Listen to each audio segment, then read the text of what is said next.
"You'll remember this day," she said, her voice soft but cutting through the tension like a blade through silk. The man's smug expression faltered as he stared back at the frail-looking woman he'd been trying to deceive just moments earlier. The crowd of uniformed cleaners stood frozen, watching as their boss, the woman this con artist had mistaken for an easy mark, calmly folded her hands in her lap and smiled. It had taken less than an hour for everything to unravel around him. The fake invoices, the inflated charges, the unnecessary special treatments he'd insisted her home desperately needed, all exposed under the harsh fluorescent lights of the company headquarters where he now stood, sweating through his cheap button-down shirt. He'd picked the wrong target, and now he was about to learn exactly how wrong. Victoria Harlow had lived through 82 winters, survived the loss of a husband and a son, built a cleaning empire from nothing but determination and elbow grease, and weathered every economic storm the past 5 decades had thrown at her. Her body might have grown fragile with age, but her mind remained razor-sharp, her eyes missing nothing as she watched people underestimate her time and again. And today, like so many days before, someone had looked at her silver hair and stooped shoulders and seen only weakness, a vulnerable old woman living alone in a house too big for her. They never saw the steel beneath, never bothered to look beyond the wrinkles to the shrewd businesswoman who'd turned a single mop and bucket into immaculate cleaning services, a company that employed over 300 people across the state. The man who appeared on her doorstep that Wednesday morning was no different. Tall, with a practiced smile that never reached his pale blue eyes, he introduced himself as Ryan from Victoria's regular cleaning service. "Just here for your scheduled deep cleaning, ma'am," he'd said, already stepping inside before she could properly respond. Victoria noticed immediately that he wasn't wearing the company uniform. "I don't recall scheduling anything special today," she said, the hint of a question in her voice as she studied the laminated ID card hanging around his neck. It looked legitimate at first glance, the immaculate logo at the top, a photo of his face, but something felt off. Victoria didn't recognize him. And after 30 years of personally interviewing every employee, she knew every face in her company. The man, Ryan, if that was even his real name, didn't miss a beat. "Oh, it was set up through the central office. Probably your family arranged it as a surprise." His smile widened as he gestured to the cleaning cart he'd wheeled in behind him. "We have a special senior package designed specifically for older clients like yourself. A little more thorough than the regular service." Victoria's expression remained neutral as she steadied herself on her walker. She could have corrected him immediately, could have thrown him out on the spot. But decades of business negotiations had taught her the value of information. Let people talk, and they'll tell you everything you need to know, especially the things they're trying to hide. So she simply nodded and said, "I see. What does this special package include?"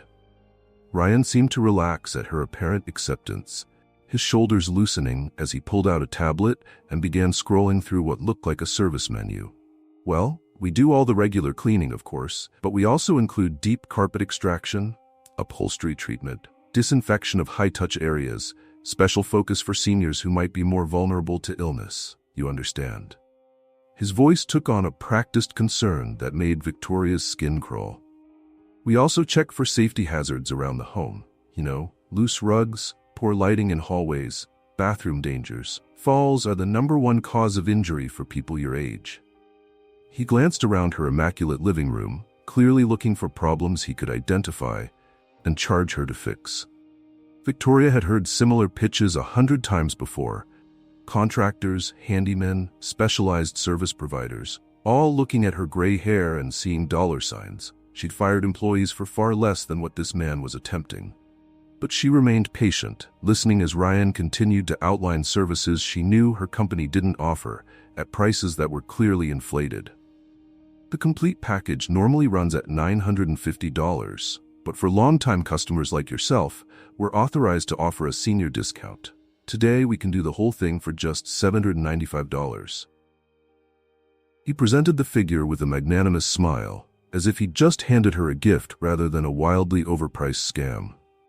Victoria nodded thoughtfully, then gestured toward her kitchen. Would you like some coffee before you get started? She asked, her voice carrying the slight quaver that had developed in recent years. Ryan blinked, clearly expecting either resistance or immediate agreement, not hospitality. After a moment's hesitation, he nodded. Sure, coffee would be great. Black with 2 sugars, please. Victoria smiled and slowly made her way to the kitchen. As she filled the kettle, Victoria pulled her phone from the pocket of her cardigan and sent a brief text message. Not to the police. Not yet. That would come later. No. This message went to her grandson Michael, the current operations director at Immaculate. Possible scammer at my house posing as Immaculate employee. Name tag says Ryan, observe only. Don't intervene unless I signal. She added her address, then tucked the phone away. Victoria returned with 2 mugs of coffee, handing one to Ryan, who had made himself comfortable on her couch, his tablet now displaying a contract for her to sign. So, Mrs. Harlow, if you'll just authorize the service here, we can get started right away. We should be done in about 4 hours. He offered her a stylus, already pointing to the signature line at the bottom of a form filled with fine print.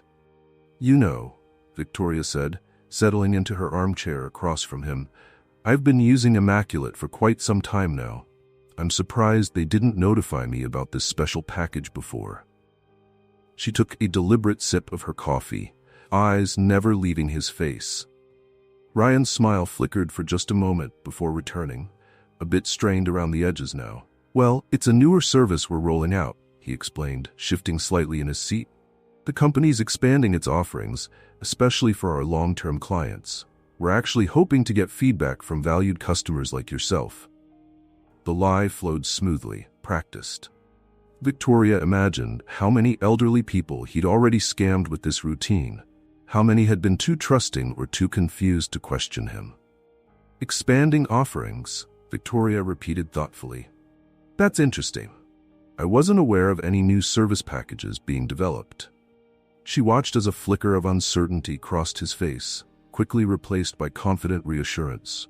Ryan leaned forward, lowering his voice as if sharing a secret. It's fairly recent. I'm surprised your regular cleaner hasn't mentioned it. Perhaps I should speak to them about proper communication protocols. The threat was subtle but clear. He was establishing himself as someone with authority, someone who could potentially get her regular, trusted cleaner in trouble. Victoria had seen this tactic before, isolating the vulnerable, making them fear losing the people they relied on. It was manipulative, calculating, and it made her blood boil despite her outwardly calm demeanor. That won't be necessary, Victoria said mildly. I'm sure there's a reasonable explanation. She paused, then asked, Which branch of Immaculate do you usually work from? I don't believe I've seen you before. The question was casual, but deliberate. She was probing, testing his knowledge, seeing how deep the deception went. Ryan's answer would tell her a lot about how thoroughly he'd researched his target. Ryan barely hesitated. I'm usually based at the downtown office, but I go wherever they need me.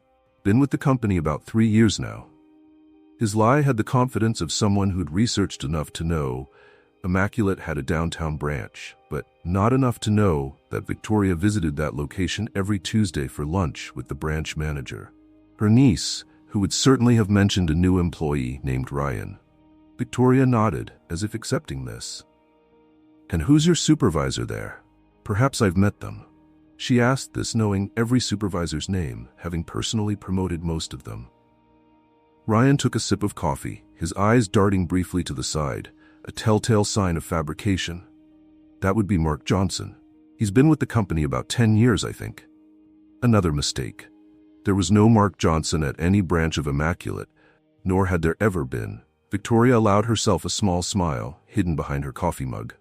Mark is excellent, she said, watching Ryan relax at her apparent acceptance of his lie. I'll have to mention to him what a thorough job you're doing, explaining everything to me today. Ryan smiled, relief evident in his expression as he pushed the tablet toward her again. So if you're comfortable with everything we've discussed, Mrs. Harlow, we can get started. Just need your signature and payment method. His confidence had returned, thinking he'd successfully navigated her questions. Victoria took the tablet, studying the form with apparent interest. This contract, she said slowly, it doesn't look like our standard Immaculate paperwork. She tapped the logo in the corner, which she could now see was slightly off. The blue a shade too dark, the font marginally different. Close enough to fool most people, but not the woman who had designed the original herself 40 years earlier. Ryan's smile stiffened, but he recovered quickly. We've updated our paperwork recently. Part of the company's rebranding efforts. Another smooth lie. Victoria nodded thoughtfully, then set the tablet down without signing. Before we proceed, I'd like to make a quick call. My grandson helps me with financial decisions. I hope you don't mind waiting just a moment longer. She reached for her phone before he could object. Ryan's expression flickered with annoyance, but he quickly masked it. Of course, take your time. Always good to consult family. The patronizing tone made it clear he saw this as nothing more than an elderly woman's confusion, a minor delay in his scheme. Victoria dialed a number, her arthritic fingers moving with practiced precision despite their stiffness. Michael, dear, it's Grandma, she said when the call connected. I have a gentleman here from Immaculate offering a special cleaning package. Would you mind coming over to take a look at the contract? I'd value your opinion. There was a pause as she listened to the response, then smiled. Wonderful. We'll wait for you. She ended the call and turned to Ryan. He'll be here in about 20 minutes, and Streck, I hope that's not inconvenient. For the first time, real uncertainty crossed Ryan's face. This wasn't part of his plan. Scammers like him relied on isolation, on decisions made without family interference. Actually, Mrs. Harlow, this promotion is only available today. If we don't start soon, I'm afraid I won't be able to complete the service in time. His voice carried an edge of urgency, trying to pressure her into immediate action.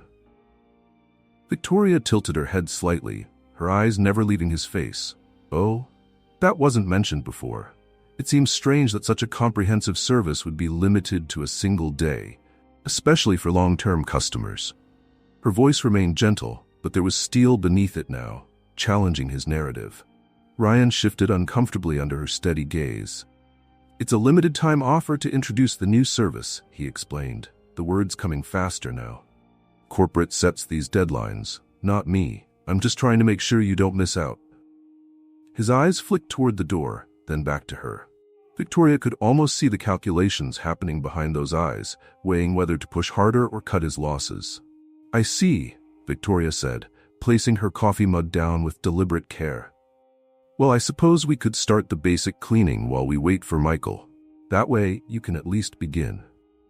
It was a concession designed to keep him there, to prevent him from bolting before Michael arrived. Ryan hesitated, then nodded, apparently deciding that partial payment was better than none. I can do that, he agreed, standing and moving toward his cleaning cart.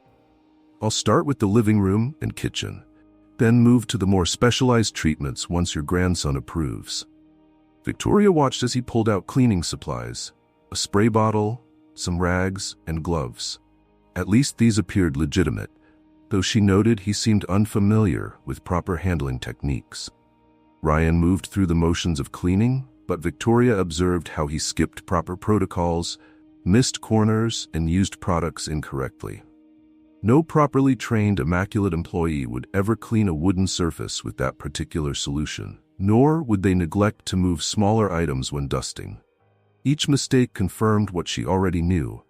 This man had never worked a day for her company. Victoria watched silently, noting every error, every shortcut.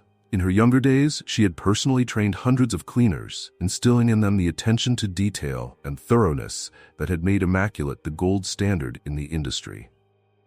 What this man was doing wasn't just a scam. It was an insult to the professional standards she'd spent a lifetime building. 20 minutes passed, and right on schedule, the doorbell rang.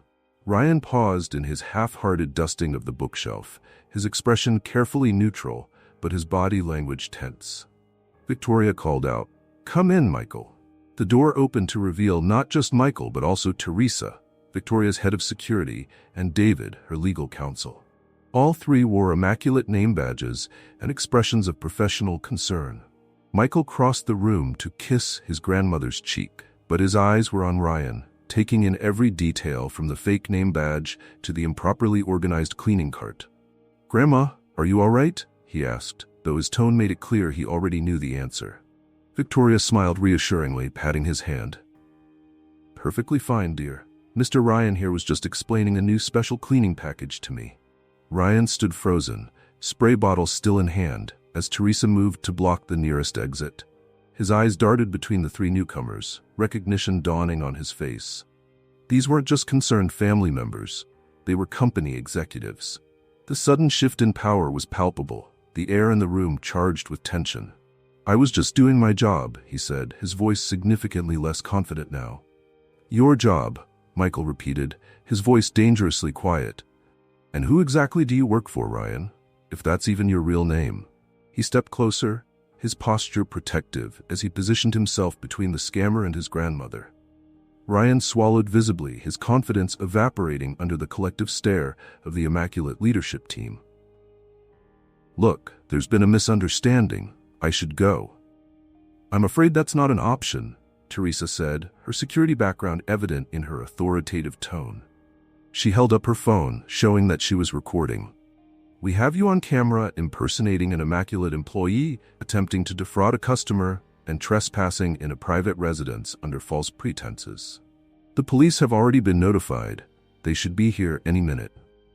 Ryan's face paled as the severity of his situation began to sink in. He looked to Victoria, perhaps hoping to appeal to her, to find some sympathy in the elderly woman he'd tried to victimize. Instead, he found himself under the scrutiny of sharp blue eyes that now held no trace of vulnerability or confusion. You set me up, he said, accusation replacing his earlier charm. No, young man, Victoria replied, her voice steady and clear. You set yourself up the moment you decided to target an elderly woman for your scam. I simply revealed who you truly are. She gestured to the chair across from her.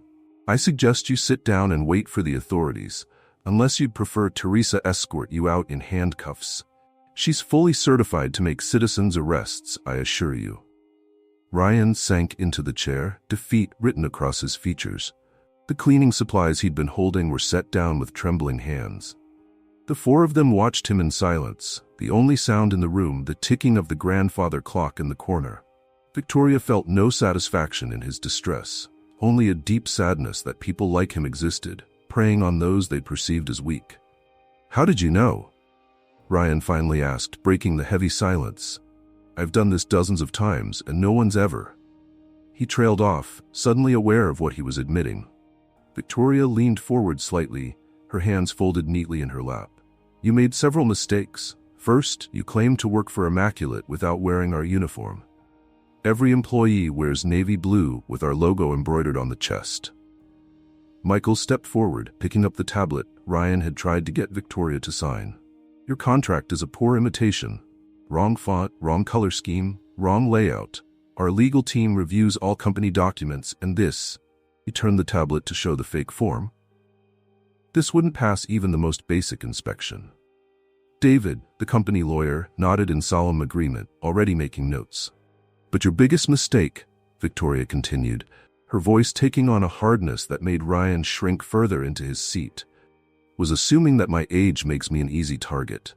That because I move slowly and live alone, I must be confused, desperate for company, and easy to manipulate. She shook her head slowly, disapproval radiating from her in waves. A dangerous assumption. Teresa moved closer, her arms crossed as she stared down at the now deflated scammer. We've had reports of someone targeting elderly clients in this neighborhood for weeks. Different companies, different services, but always the same approach. Special offers, pressure tactics, inflated prices. We've been tracking the pattern, gathering evidence. You just happened to knock on exactly the wrong door. Ryan looked between them, realization dawning on his face. Who are you people? Why do you care so much about one cleaning company? The question hung in the air for a moment before Victoria answered, her voice carrying decades of pride and authority. I'm Victoria Harlow. I founded Immaculate Cleaning Services in 1975. That company you've been impersonating? I built it from nothing. These people are my family and my executive team. The color drained entirely from Ryan's face as the full impact of his mistake hit him.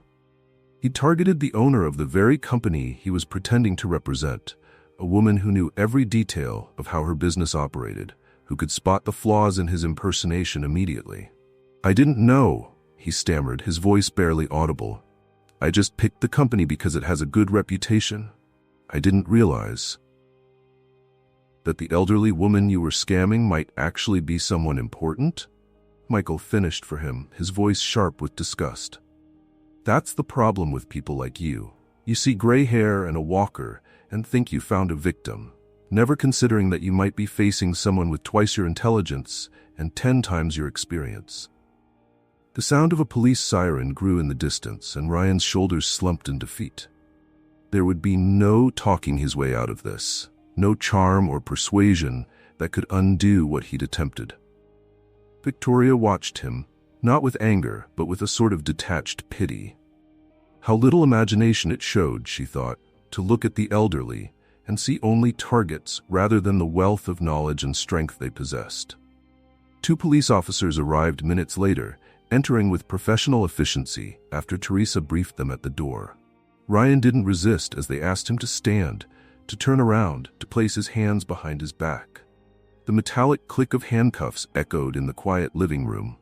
Victoria remained seated, watching the proceedings with calm dignity, answering the officers' questions clearly and precisely. "Mrs. Harlow, we'll need you to come down to the station to provide a formal statement," one officer explained, his tone respectful. "We believe this individual may be connected to several similar incidents in the area."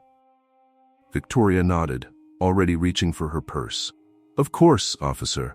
I'd be happy to help ensure this young man doesn't target anyone else. Michael will drive me there after we finish here."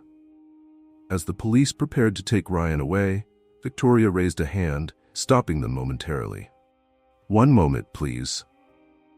The room fell silent as she fixed Ryan with a steady gaze. "I want you to understand something. The people you've been targeting, the elderly, the vulnerable, they're not weak. They've survived wars, depressions, personal tragedies. They've built businesses, raised families, changed the world in ways you can't imagine." Ryan couldn't meet her eyes, his gaze fixed on the floor as she continued. "Every wrinkle represents a challenge overcome. Every gray hair, a lesson learned. Remember that the next time you think an elderly person is an easy mark." Her voice was quiet, but carried such authority that even the police officers stood motionless, captivated by her words. "That's all. You may take him now." After Ryan was escorted out, the living room seemed to exhale collectively. Teresa immediately began examining the cleaning supplies he'd left behind, documenting everything for evidence. David was already on the phone with the district attorney's office discussing the case. Michael sat beside his grandmother, concern etched on his face. "Are you really okay, Grandma? That must have been stressful." Victoria patted his hand reassuringly. "I'm perfectly fine, dear. It takes more than a second-rate con artist to shake me." She smiled, the warmth reaching her eyes. "Though I must admit, it was rather satisfying to see his face when he realized who I was. Some lessons need to be learned the hard way." Michael chuckled, relief evident in his expression as he squeezed her hand gently. "Still, I don't like the idea of you facing someone like that alone," Michael persisted, his protective instincts clearly activated. What if he'd been dangerous? What if he'd reacted violently when cornered? The worry in his voice was genuine, and Victoria acknowledged it with a nod. "A valid concern, but I wasn't really alone. I had you all just a phone call away. And honestly, I've faced far more intimidating opponents in board meetings." Teresa rejoined them, setting down her notebook after finishing her documentation. "We should consider issuing a company-wide alert about this. If he's been targeting our clients specifically, others might be at risk." Victoria nodded in agreement, her business mind already working through the implications. "Absolutely. Draft something today. Include a photo of this Ryan character and clear instructions on how to verify authentic, immaculate employees."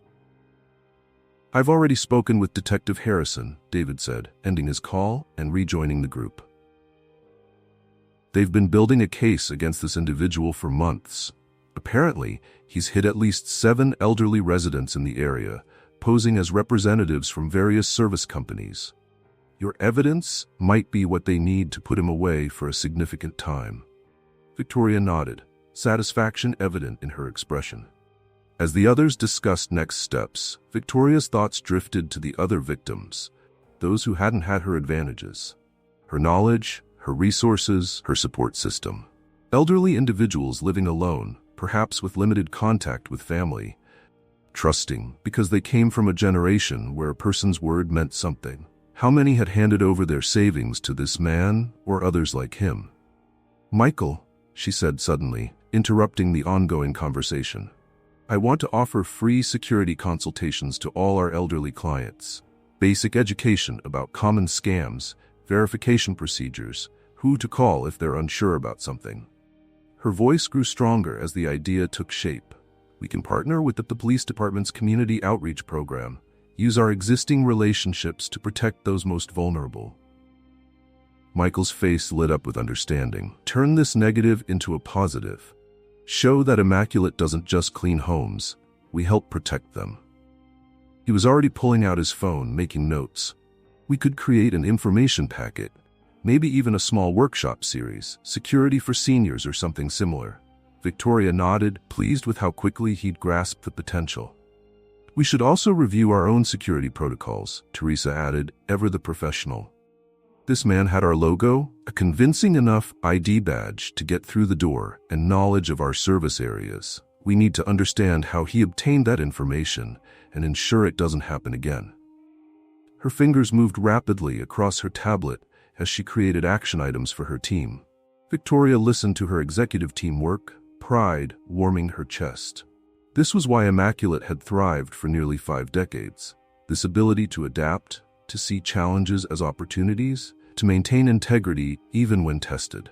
The company had always been more than just a business to her. It was a legacy, a testament to what could be built through hard work and unwavering standards. "We should head to the police station," Michael said finally, checking his watch. "They'll be waiting for your statement."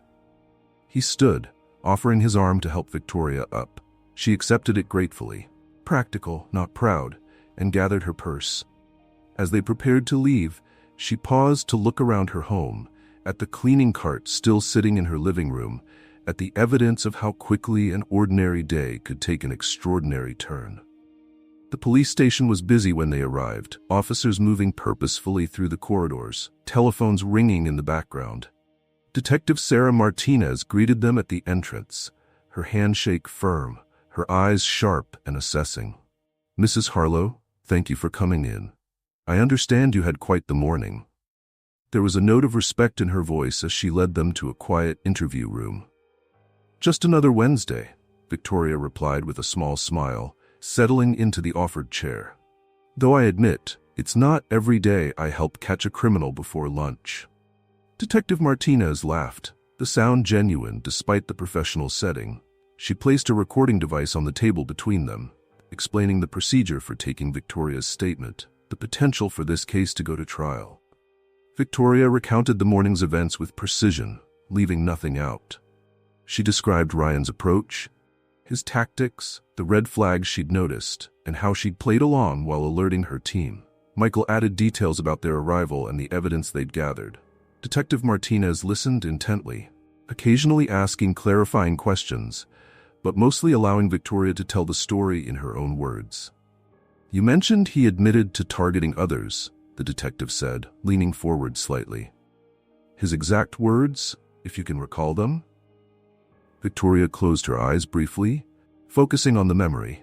"I've done this dozens of times, and no one's ever..." That's where he stopped, realizing what he was admitting. She opened her eyes, meeting the detective's gaze. He seemed genuinely shocked that someone had seen through his act. Detective Martinez nodded, making notes. "That statement alone is incredibly helpful. We've identified 7 potential victims in this area, but suspected there were more who either didn't report or didn't realize they'd been scammed." She looked up, her expression somber. "Most elderly victims feel too embarrassed to come forward. They blame themselves for being foolish, rather than recognizing they were targeted by a practiced predator."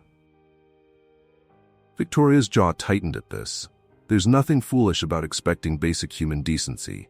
These people aren't gullible, they're trusting. There's a difference. Her voice carried the weight of conviction, and that trust shouldn't be weaponized against them. Detective Martinez nodded in agreement, a flash of something like admiration crossing her features. "If you're willing," the detective said after a moment, "we might ask you to testify if this goes to trial. A victim who can articulate exactly how these scams work, especially someone with your unique perspective, could be extremely powerful in court. She didn't need to elaborate on what made Victoria's perspective unique. Her age, combined with her business acumen, created a compelling narrative that a jury would find difficult to ignore. "I'd be happy to testify," Victoria replied without hesitation. "Whatever helps ensure this young man and others like him understand the consequences of their actions." Michael placed a supportive hand on her shoulder, silently communicating his pride in her willingness to see this through. Detective Martinez smiled, clearly pleased with the response.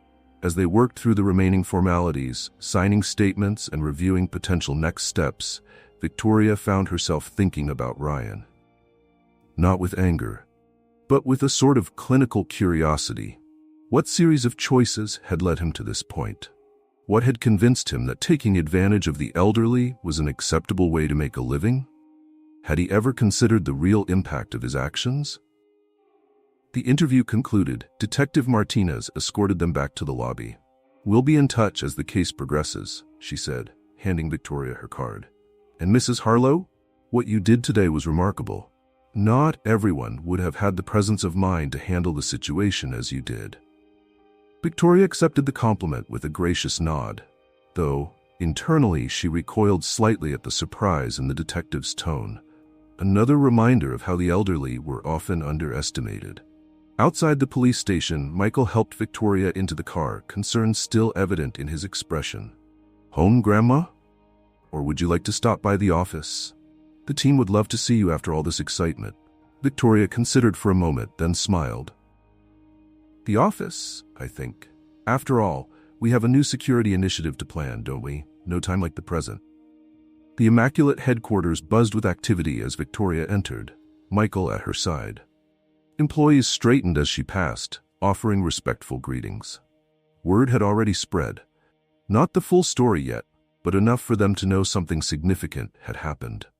Victoria moved through the space with unhurried dignity, acknowledging each person she passed with a nod or brief word. In the main conference room, Teresa and David had already assembled key team members. Maps of service areas were displayed on one wall, with pins marking reported scam attempts. Client lists were being reviewed, security protocols examined. The room fell silent as Victoria entered, all eyes turning to her with a mixture of concern and admiration. She took her place at the head of the table, surveying the assembled team. "I assume Teresa and David have briefed you on this morning's events," she began, her voice clear and commanding despite its age-related softness. Nods around the table confirmed this. "Good. Then you understand why what we're doing here is important. This isn't just about protecting our company's reputation. It's about protecting our clients, especially those most vulnerable to predators like the man I encountered today." Victoria gestured to the maps, the client lists, the assembled resources. Immaculate has always stood for more than just clean homes. We've prided ourselves on integrity, on building trust, on being worthy of the access our clients give us to their private spaces. Her eyes moved from face to face, connecting with each person present. Today we extend that commitment. We become not just cleaners, but guardians. The meeting progressed with the efficiency that characterized all of Immaculate's operations. Tasks were assigned, timelines established, resources allocated. Victoria participated fully, her mind as sharp as ever, offering insights built on decades of business experience and deep knowledge of their client base. No one suggested that perhaps she should rest after her ordeal. They knew better than to treat her as fragile. As the meeting concluded, the marketing director approached with a tentative suggestion.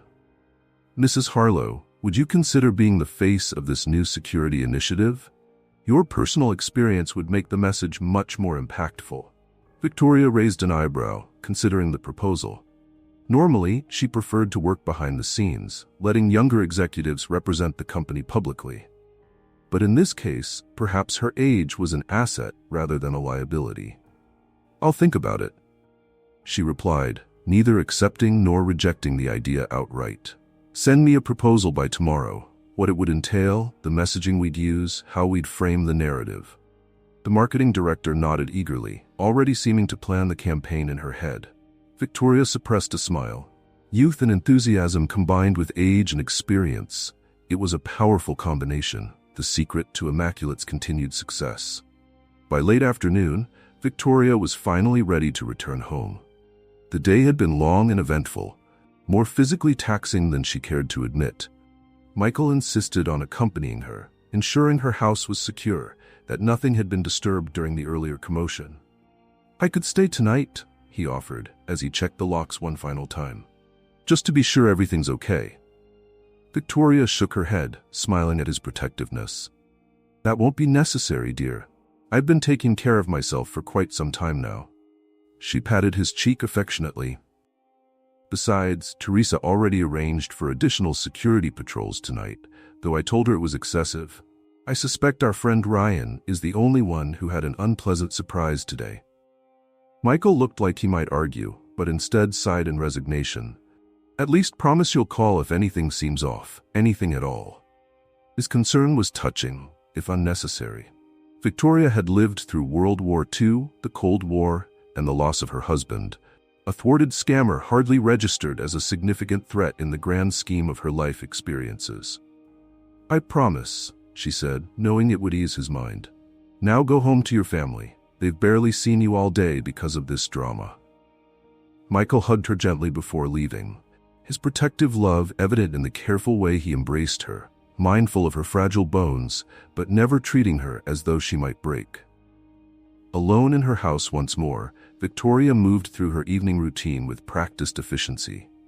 Tea brewed just the way she liked it, a light dinner, medication sorted into the organizer her doctor had insisted upon.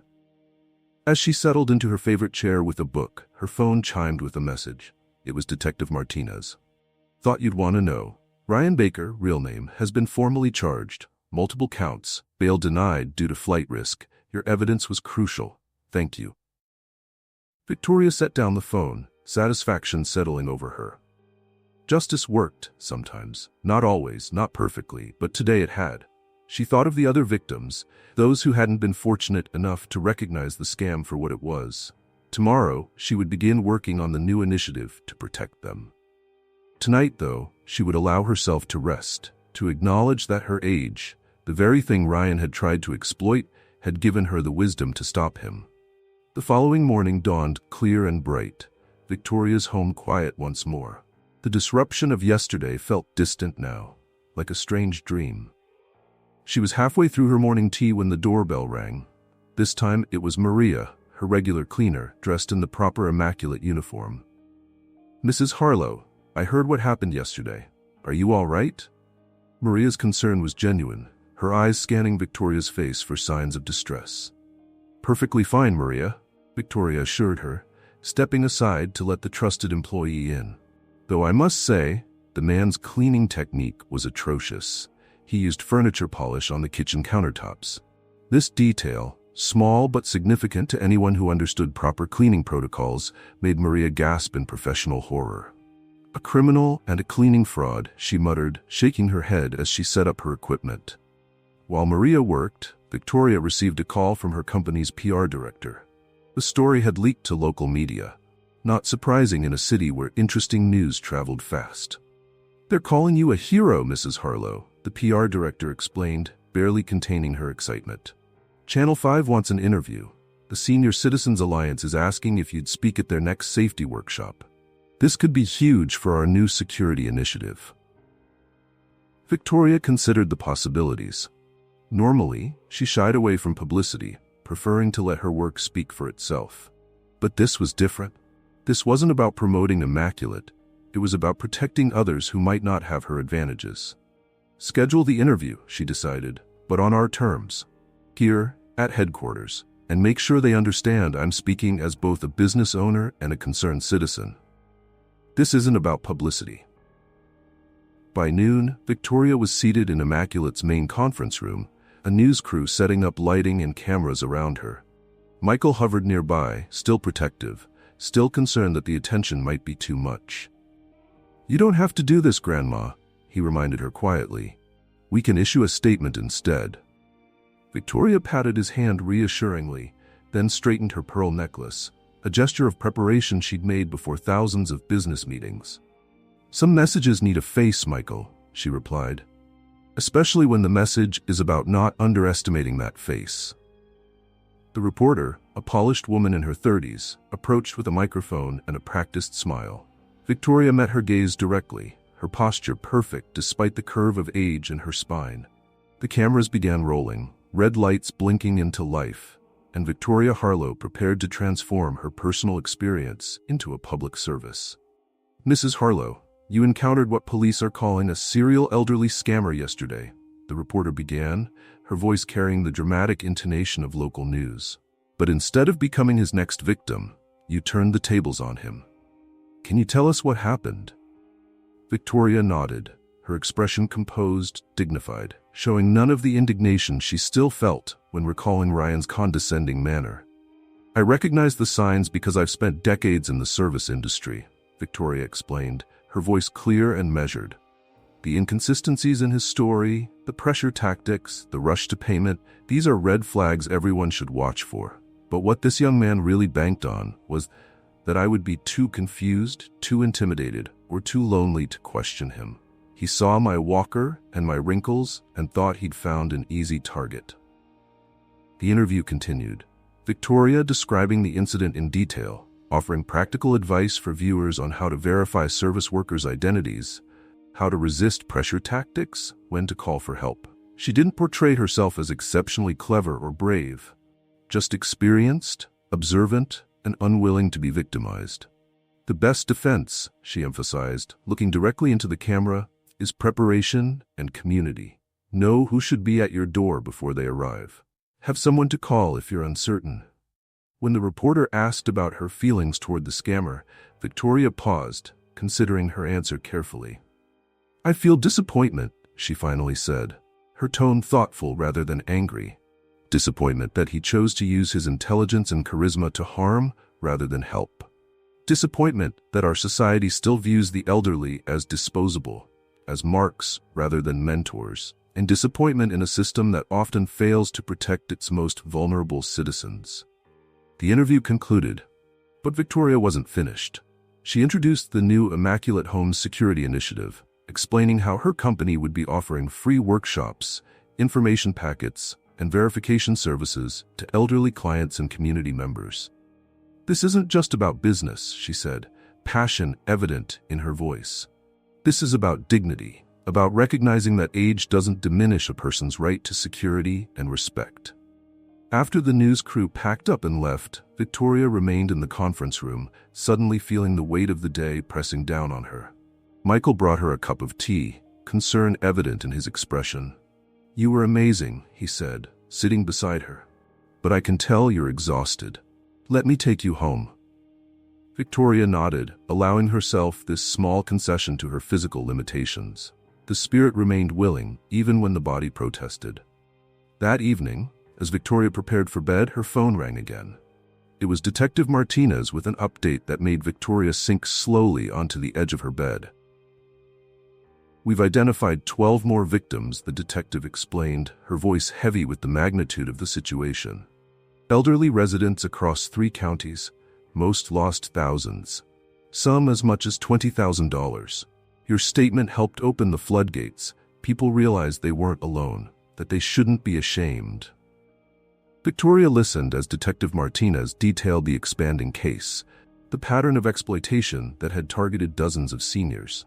Ryan Baker hadn't worked alone.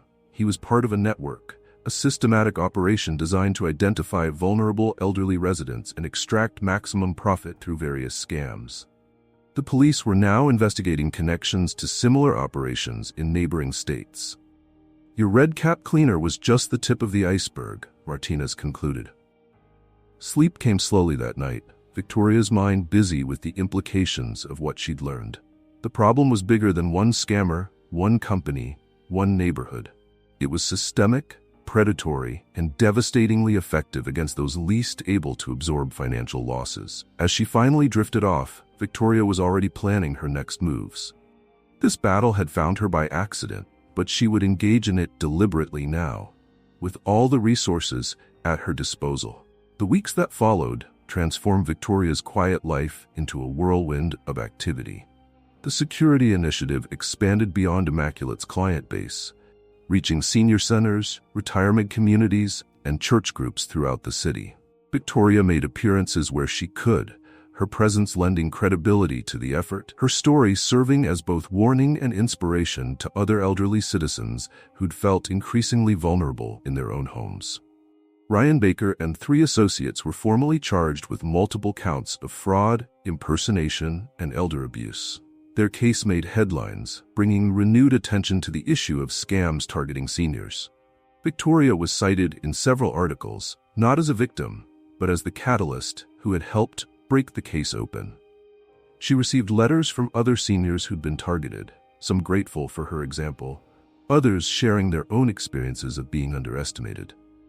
Michael worried about the pace, the demands on his grandmother's energy. "You need to rest more," he insisted after a particularly long strategy session at headquarters.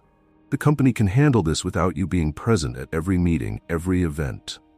Victoria smiled at his concern but shook her head. "I'll rest when I'm dead, dear," she replied, the old spark evident in her eyes. "Until then, I have work to do." The quarterly board meeting arrived, Immaculate's leadership gathering to review performance metrics and strategic initiatives. Victoria presided as always, her attention to detail undiminished by recent distractions. When the financial report concluded, she turned the discussion to the security initiative, which had quickly become one of the company's most visible public efforts. "I'd like to hear your thoughts on making this a permanent program," she said. The response was unanimously positive. The initiative had generated goodwill, strengthened client relationships, and even attracted new business from seniors who appreciated a company that demonstrated genuine concern for their well-being. More importantly, it was making a measurable difference. Reported scams in areas where the program operated had decreased by nearly 30%. "It's the right thing to do," the finance director concluded, "both ethically and financially." As the meeting adjourned, Victoria remained seated, watching her executive team file out with their notes and action items. So much had changed since she'd started Immaculate, with nothing but a mop and determination. The company had grown beyond her wildest expectations, evolved with changing markets and technologies, but its core remained the same: a commitment to service, to integrity, to treating each client's home with respect and care. Michael lingered behind, settling into the chair beside her. "Penny for your thoughts?" he asked, studying his grandmother's contemplative expression. Victoria smiled, reaching over to pat his hand. "I was just thinking about legacy," she said softly, "about how the work we do outlives us, if we do it right." She gestured to the boardroom around them, to the company beyond. "All of this started because I refused to be underestimated, because I knew my worth." Like with Ryan Baker, Michael observed, making the connection. Victoria nodded, her eyes crinkling with a mixture of amusement and wisdom. "Exactly like that. He looked at me and saw only what he expected to see: weakness, confusion, an easy target. He never bothered to look deeper, to consider that this old woman might have built something lasting, might have resources and knowledge he couldn't imagine." She shook her head slightly. His failure of imagination became his downfall. 6 months later, Victoria stood at the podium in City Hall, addressing the assembled crowd at the launch of the Senior Security Network, a coalition of businesses, service providers, and community organizations dedicated to protecting elderly citizens from fraud and exploitation. What had begun as Immaculate's response to a single incident had grown into a citywide movement, with Victoria as its unlikely public face. "Age brings many challenges," she began, her voice steady despite the occasion's formality. "Physical limitations, health concerns, sometimes isolation. But age also brings wisdom, experience, and perspective. It brings the strength that comes from surviving decades of life's storms." The audience listened attentively, many nodding in agreement. "Those who target seniors for scams count on us for getting our strength. They mistake physical frailty for mental weakness. They are wrong." In the front row, Michael watched his grandmother with undisguised pride. Beside him sat Maria and other Immaculate employees who had volunteered for the initiative, along with Detective Martinez and representatives from other participating organizations. Further back, less visible but equally attentive, were dozens of seniors who had found new confidence through the program Victoria had championed. Today, we launch more than a security network, Victoria continued, warming to her theme.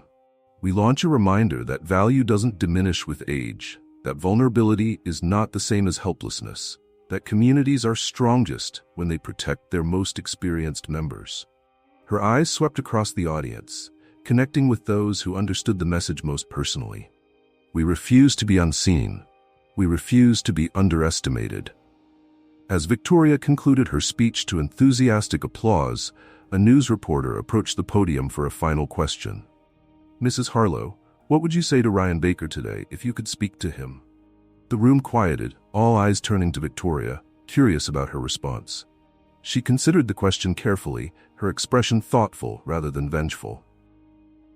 I would thank him, she said finally, drawing surprised murmurs from the audience. Not for what he intended, but for what he caused. His attempt to take advantage of one elderly woman has resulted in protection for thousands. His underestimation of me became the catalyst for a movement that will outlast both of us.